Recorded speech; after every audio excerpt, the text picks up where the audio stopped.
اذان کہنے لگا اس کے باپ نے تمہیں بتایا نہیں؟ کیا لگتی ہے میری یہ؟ کہنے لگا زبردستی رشتے قائم نہیں کیے جاتے، مرد ہو تو مردوں کی طرح بات کرو، ایک کمزور عورت کا سہارا لینے کی کیا ضرورت تھی؟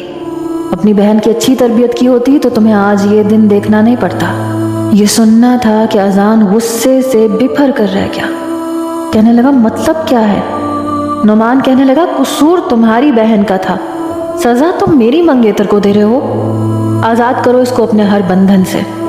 اذان مسکرا کر کہنے لگا اپنا لوگے اسے، کیونکہ میں نے صرف اس کے ساتھ نکاح نہیں کیا، نکاح کو پکا بھی کیا ہے، میری بیوی بن چکی ہے یہ سننا تھا کہ نعمان اپنے ہاتھ اس گارڈز کے ہاتھوں سے چھڑوانے لگا۔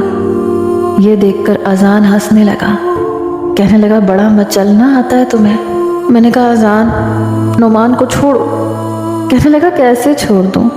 تم میری غیرت بن چکی ہو اور بغیرت تھوڑی ہوں میں کہ اپنی غیرت کو اس کے عاشق کے ساتھ ملنے دوں۔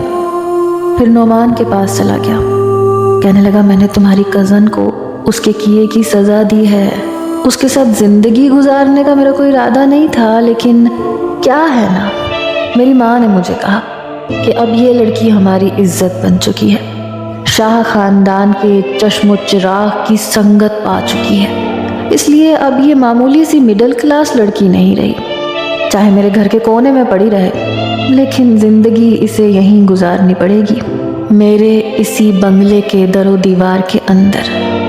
تم اگر اپنی زندگی چاہتے ہو تو یہاں سے چلے جاؤ، ورنہ میرے گارڈز تمہیں مار مار کر لہو لہان کر دیں گے۔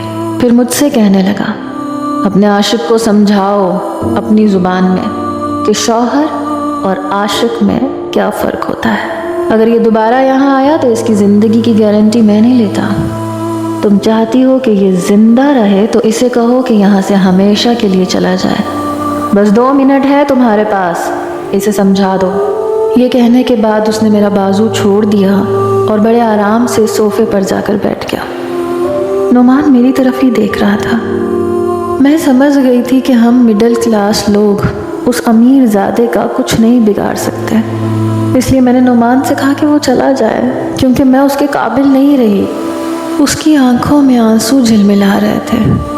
کہنے لگا بس یہ بتا دو کہ تم اس شخص کے ساتھ رہنا چاہتی ہو۔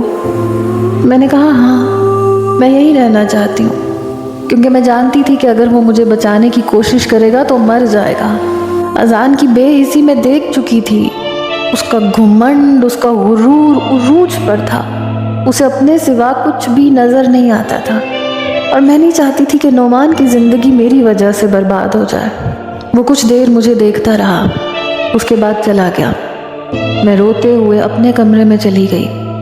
اس کے بعد یہ ہوا تھا کہ اذان میرے کمرے میں نہیں آتا تھا، اس کی ملازمہ آتی تھی جو مجھے کھانا دے جاتی تھی۔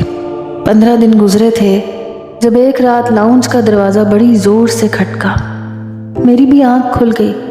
میں کمرے سے باہر آئی تو دیکھا کہ افشاں کی ماں اور اذان اپنے اپنے کمروں سے باہر آ چکے تھے۔ جیسے ہی ملازمہ نے لاؤنج کا دروازہ کھولا